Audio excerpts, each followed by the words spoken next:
پتہ نہیں کیوں میرے دل میں آتی ہے کہ آج میں آپ لوگوں کو اپنی کارگزاری سناؤں کہ اللہ نے موسیقی سے اس طرف لانے کا جو میرا انتظام کیا وہ کیسے کیا.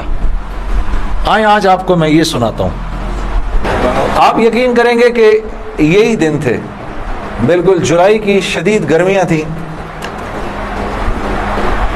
پنجاب میں تو جولائی میں موسم تھوڑا سا قدرے بہتر ہو جاتا ہے. کراچی میں جولائی میں حبس بڑھ جاتا ہے اور بہت بڑھ جاتا ہے.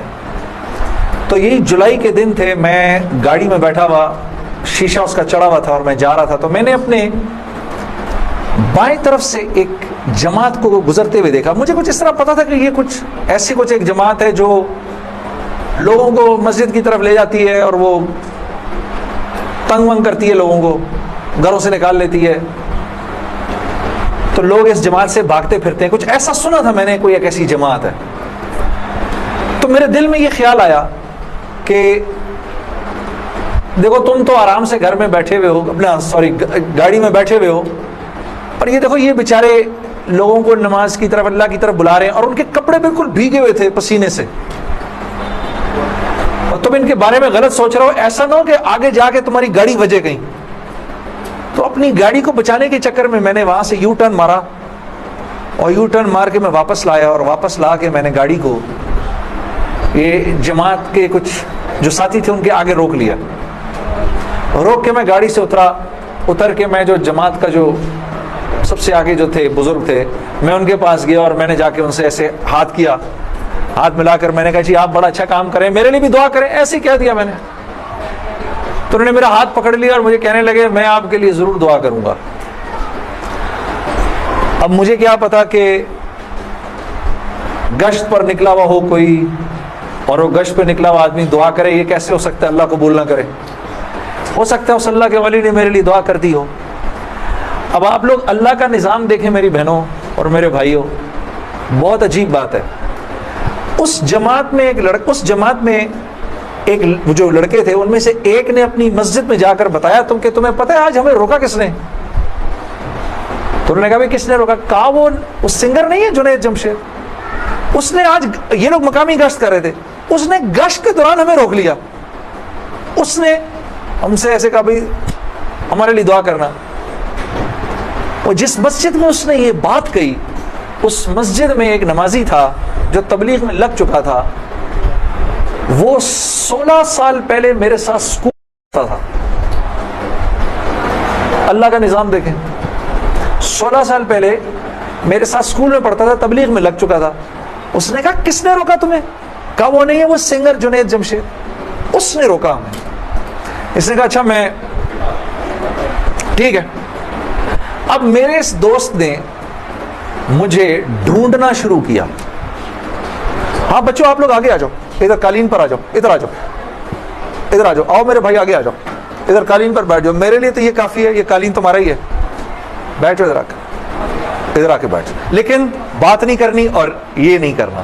آپ نے انکل کی بات سننی ہے، ٹھیک ہے، یہ نہیں کرنا، یہ نہیں کرو تھوڑی دیر کے لیے، کیونکہ اگر یہ کرتے رہو گے پھر بیٹا سمجھ نہیں آئے گی ہم نے کیا بات کی. ٹھیک ہے، 2 منٹ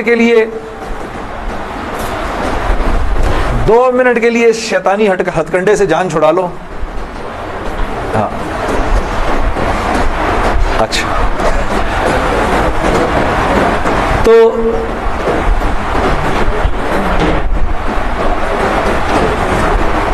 خیر میرے اس دوست نے مجھے ڈھونڈنا شروع کیا، اور اس واقعے کی کوئی تقریباً 1-1.5 مہینے بعد اس نے مجھے ڈھونڈ لیا. اور ایک دن جی میرے گھر فون آتا ہے، جنید.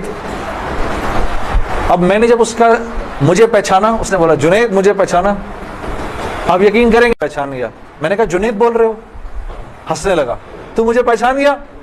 میں نے کہا میں بھی کو پہچان گیا. تو اتنا تو شرارتی لڑکا تھا تو کلاس کے اندر.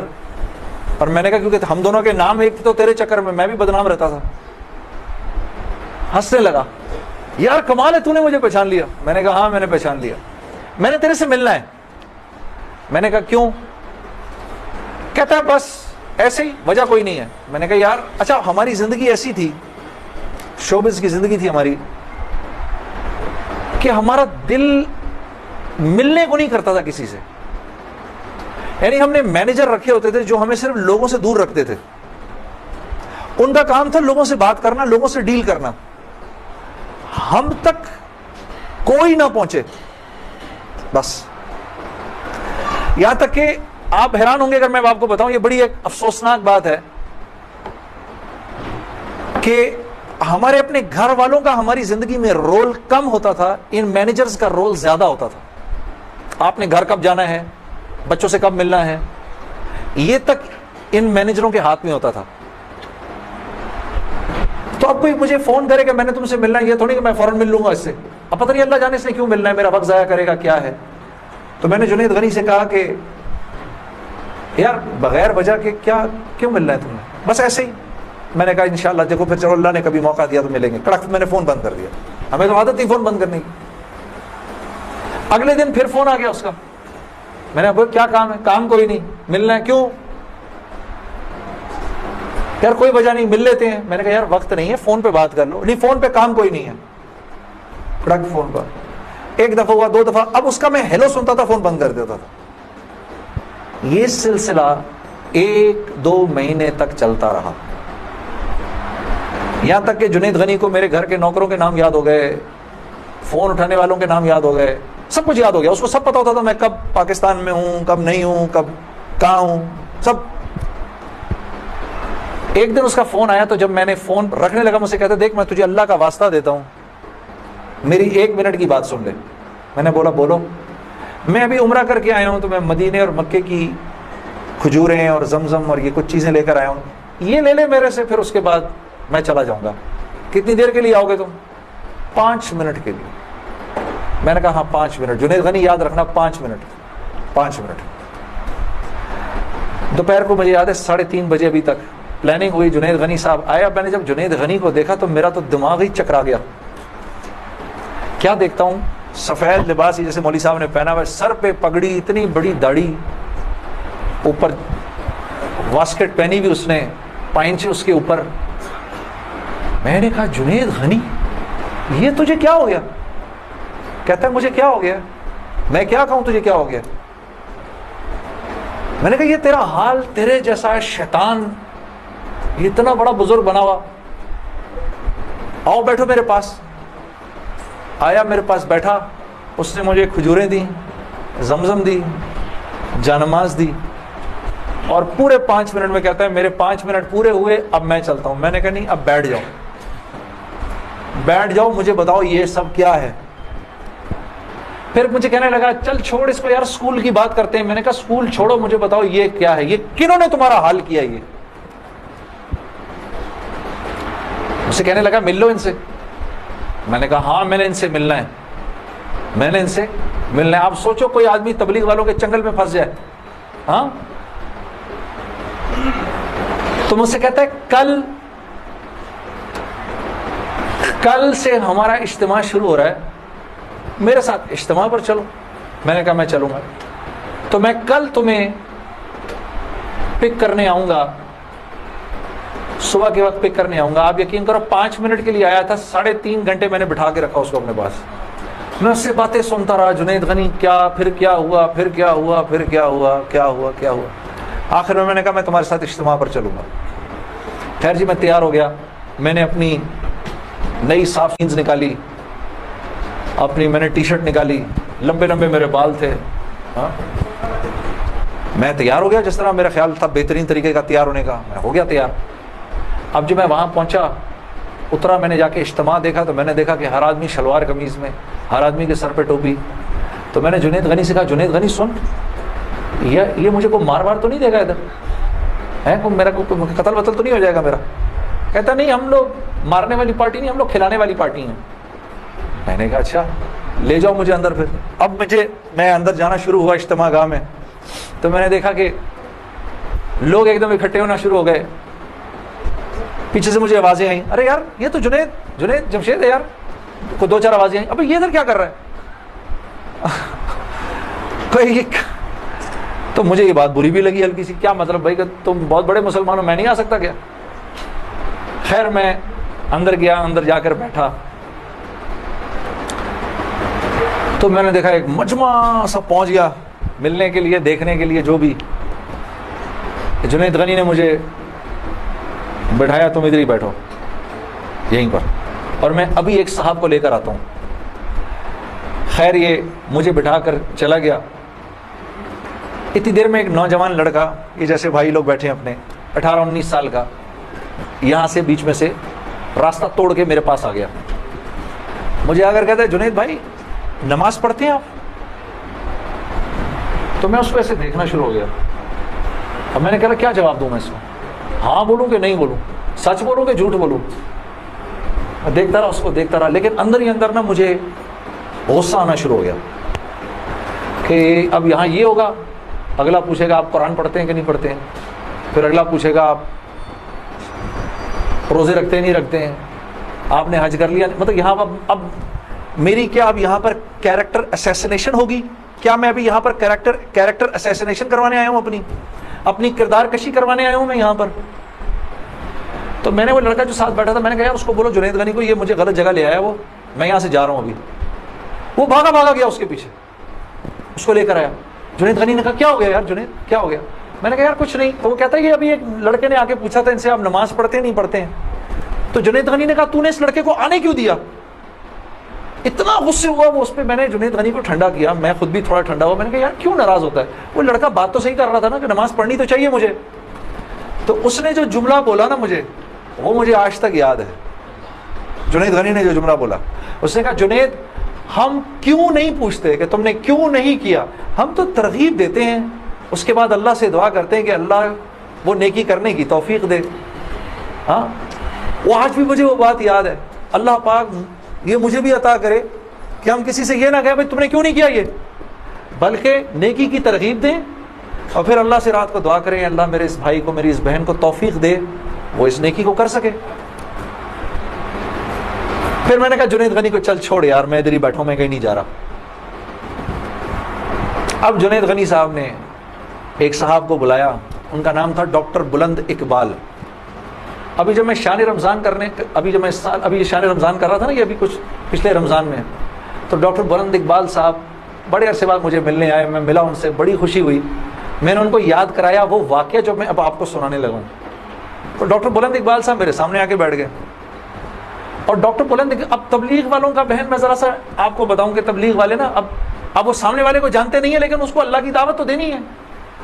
تو آپ پہلے اس سے پوچھتے ہیں بھائی آپ کیسے ہیں، خیریت سے ہیں، آپ کا اسم گرامی کیا ہے؟ اچھا ماشاءاللہ بڑی خوشی ہوئی آپ سے مل کے، یہ میرا نام ہے، بڑا اچھا کیا آپ آئے. پھر باتوں میں پوچھتے ہیں کہ آپ کیا کرتے ہیں. تو میرے سے بھی انہوں نے پوچھ لیا تو جنید صاحب آپ کیا کرتے ہیں؟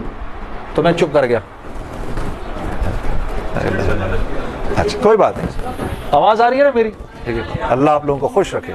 جی تو میرے سے پوچھنے لگے جنید صاحب آپ کیا کرتے ہیں؟ اب میں اس کی شکل دیکھنا شروع ہو گیا. میں نے کہا ابھی تک تو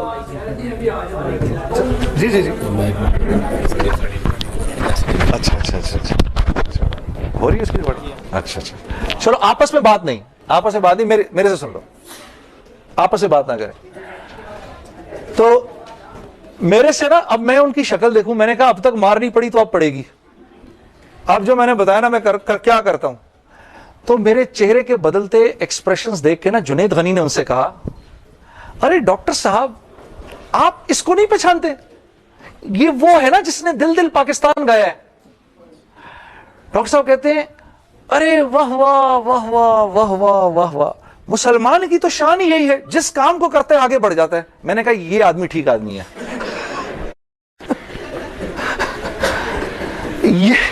یہ بالکل ٹھیک آدمی ہے، اس سے کرو دوستی.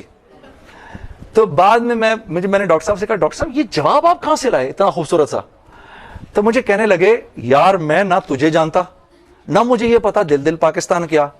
تو جب اس نے بولا نا کہ اس نے دل دل پاکستان گایا تو میں نے کہا واہ واہ واہ واہ، اور میں دل میں دعا کروں یا اللہ جلدی سے صحیح جواب میرے ذہن میں ڈال، جلدی سے صحیح بات ڈال میرے ذہن میں.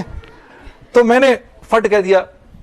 اور یہ بات میرے دوستو ہے بھی سچ کہ مسلمان کی شان یہ ہے مسلمان جس کام کو کرتا ہے نا، مسلمان اس کام میں آگے بڑھ جاتا ہے. ساری دنیا میں جن کاموں کو آپ برا کام سمجھتے ہیں نا کہ یہ برے کام ہیں، ان برے کاموں کو بھی اگر کبھی کسی مسلمان نے کیا نا تو یقین کرو غیروں سے بھی زیادہ کیا. ہاں یقین کرو. مسلمان ایک عجیب امت ہے. ہم سے بہتر کوئی نہیں. کنتم خیر امہ، بس یہ ہر لائن سے بہترین امت ہے. جس کو اللہ ہی کہہ دے تم بہترین ہو تو پھر ہمیں دوسروں سے پوچھنے کی کیا ضرورت ہے کہ ہم اچھے ہیں کہ برے ہیں. ہاں اب میں پورا دن ڈاکٹر بلند اقبال صاحب کے ساتھ پھرتا رہا، اور جب دن کا آخر آیا تو جنید غنی نے مجھے کہا کہ چل میں تجھے اب گھر چھوڑ دوں. میں نے کہا گھر تو مجھے چھوڑ دو، لیکن یہ بسترے کیا ہیں، یہ جو بسترے لگے ہوئے ہیں؟ کہا یہ رات کو لوگ یہاں سوئیں گے. میں نے کہا اور یہ جو بزرگ حضرات ہیں یہ بھی ادھر ہی سوئیں گے. میں نے کہا یار میں تو ان سے زیادہ فٹ آدمی ہوں، اگر یہ بوڑھے لوگ ادھر سو سکتے ہیں تو میں بھی سو سکتا ہوں. تو اس نے کہا یار نور اللہ نور، تیرے لیے بھی بسترا لگا دیتے ہیں.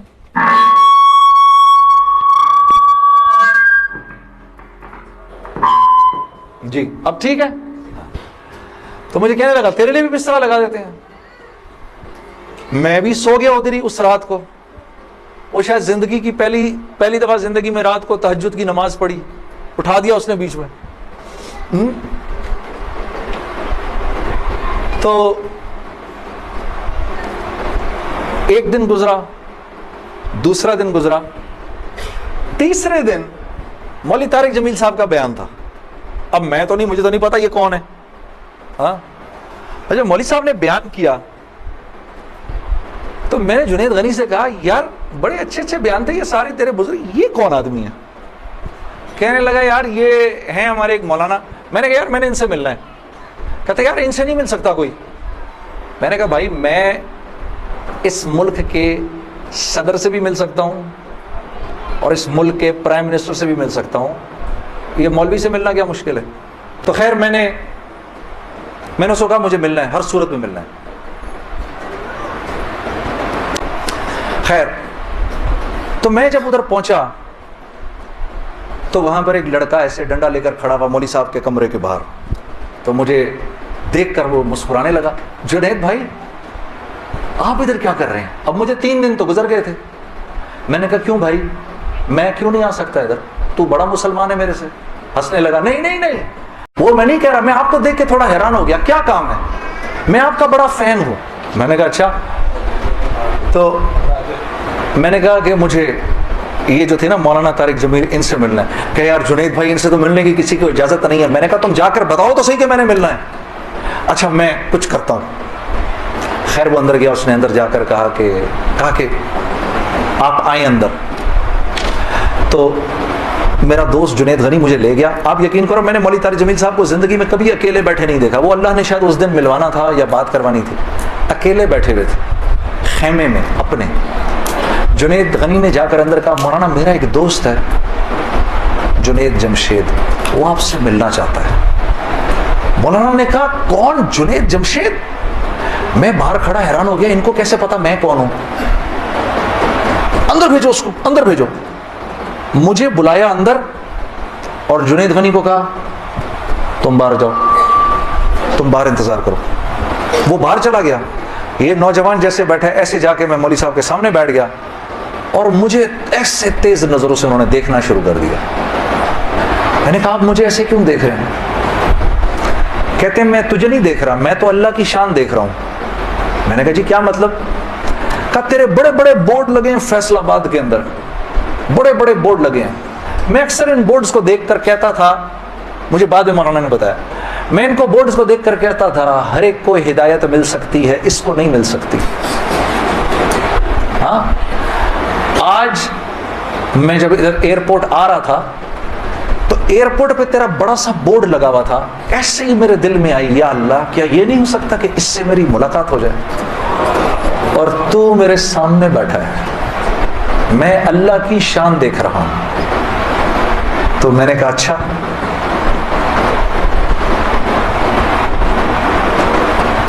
کہنے لگے دل دل پاکستان تو نے گایا ہے؟ میں نے کہا جی. میں نے کہا آپ نے سنا ہے؟ کہا نہیں سنا تو نہیں، بسوں کے پیچھے لکھا دیکھا ہے.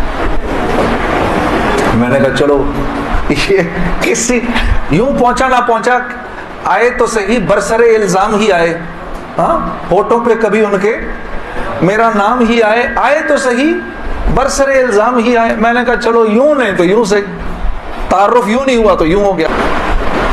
تو میں نے مولوی صاحب سے کہا مولانا میرا ایک سوال ہے، ایک پاکستانی نوجوان میری عمر کا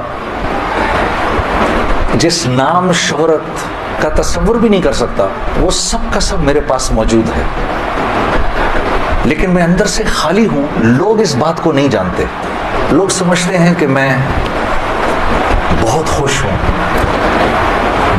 لیکن میں اندر سے بہت پریشان ہوں، بہت اضطراب ہے، اور اس کی وجہ مجھے سمجھ نہیں آتی۔ فرمانے لگے تیرا مسئلہ یہ ہے کہ تجھے چوٹ لگی ہے سیدھے گھٹنے پر اور تو مرم لگا رہا ہے الٹے گھٹنے پر۔ میں نے کہا جی وہ کیسے؟ فرمانے لگے دیکھو اللہ نے انسان کو دو چیزوں سے بنایا ہے، ایک مٹی سے بنایا ہے، ایک جسم سے بنایا ہے جو کہ مٹی کا بنا ہوا ہے، اور ایک روح ہے جو اللہ کا امر ہے، ٹھیک؟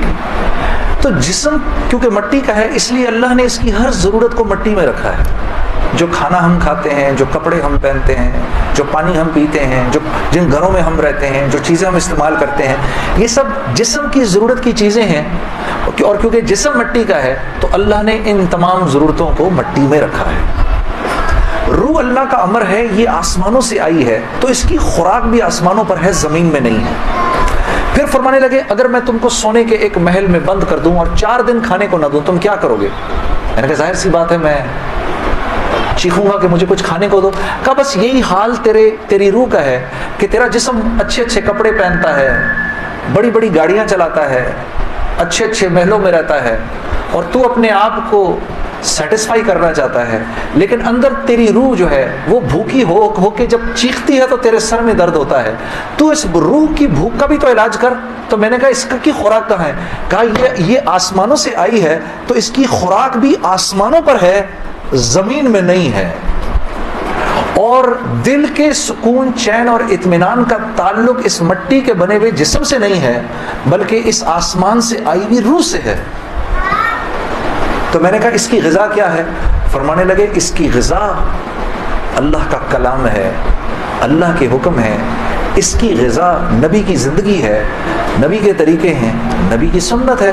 وہ جب تک اس کو ملیں گے نہیں یہ بھوکی رہے گی، اور جب یہ بھوک کر چیخے گی تو پھر تم تو مسلمان ہو، تمہیں تو پتہ ہے، غیروں کو تو پتہ نہیں، وہ دماغ کی اس چیخ کو سلانے کے لیے کبھی شراب پیتے ہیں، کبھی نشے کرتے ہیں، لیکن یہ تو جب تک روح بھوکی ہے اس وقت تک اندر سے تم مضطرب رہو گے، سکون چین نہیں ملے گا۔ اور پھر قرآن کی وہ آیت پڑھی مجھے آج بھی یاد ہے، الا بذکر اللہ تطمئن القلوب، کہ اللہ پاک چیلنج دے رہے ہیں سب کو کہ اگر دل کا سکون، چین اور اطمینان چاہیے میرے بندو، مالداروں، حکومت والوں، دولت والوں، شہرت والوں، اگر تمہیں دل کا سکون، چین، اطمینان چاہیے تو تمہیں مجھ سے تعلق بنانا پڑے گا، مجھ سے یاری لگانی پڑے گی۔ مولانا کی یہ بات سن کر میں تو پہلے ہی پریشان تھا، 3 دن سے بیان سن رہا تھا، میں تو دھاڑے مار کے رونا شروع ہو گیا، روتا رہا بڑے دیر تک۔ پھر جب مجھے تھوڑا سا چین آیا تو میں نے کہا مولوی صاحب اس کا مطلب کیا ہے، میری پوری زندگی برباد ہو گئی؟ تو فرمایا نہیں، بالکل بھی نہیں، کہ یہ معاملہ تم دنیا والوں سے تھوڑی کر رہے ہو، یہ معاملہ تم تو اللہ سے کر رہے ہو۔ اور اللہ کے ہاں معاملہ کیا ہے؟ اللہ کے ہاں معاملہ کیا ہے کہ ابھی انسان اللہ رب العزت سے معافی مانگنے کا ارادہ ہی کر رہا ہوتا ہے، دل میں ابھی خیال ہی آ رہا ہوتا ہے کہ اللہ رب العزت اگلے پچھلے معاف کر دیتے ہیں سب۔ پھر مجھے فرمایا، مجھے پھر بات سنائی، حدیث قدسی سنائی کہ میرے بندے تو یہ زمین و آسمان سارے کے سارے اگر اپنے گناہوں سے بھر دے، جو کہ تو بھر نہیں سکتا، اگر تمام جن و انس بھی مل جائے تو بھر نہیں سکتا، لیکن اگر تو نے ایسا کر بھی دیا، ایک مرتبہ اگر تو نے کہا اے اللہ مجھے معاف کر دے، تو نہ صرف یہ کہ ہم تمہیں معاف کر دیں گے بلکہ تم ایسے ہو جاؤ گے جیسے تم نے ان گناہوں کو کیا ہی نہیں۔ میں تو بے یقینی کی حالت میں مولانا کو دیکھنے لگا، میں نے کہا مولوی صاحب واقعی؟ کہا ہاں۔ پھر پوچھنے لگے کیا ارادہ ہے؟ اب میرا ارادہ میوزک چھوڑنے کا تو نہیں تھا، کہ میں نے کہا ادھر آؤ، کیا کہ نمازیں بخشوانے آئے، کیا روزے گلے پڑ گئے؟ ہاں جی، میرا تو کوئی پروگرام نہیں تھا میوزک چھوڑنے کا، لیکن گناہ بھی بخشوانے تھے۔ تو پھر مجھے کہنے لگے توبہ کرو گے؟ میں نے کہا مولوی صاحب کس چیز سے؟ کہا اپنی اس پچھلی زندگی سے۔ میں سوچ میں پڑ گیا۔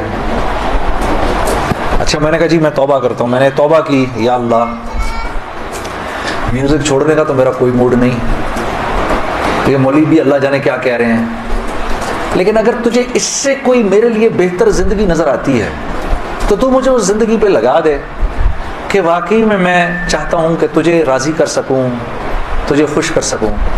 اے اللہ پچھلی پوری زندگی پر توبہ کرتا ہوں، اگلی زندگی تیرے حکموں پر چلنے کی کوشش کروں گا۔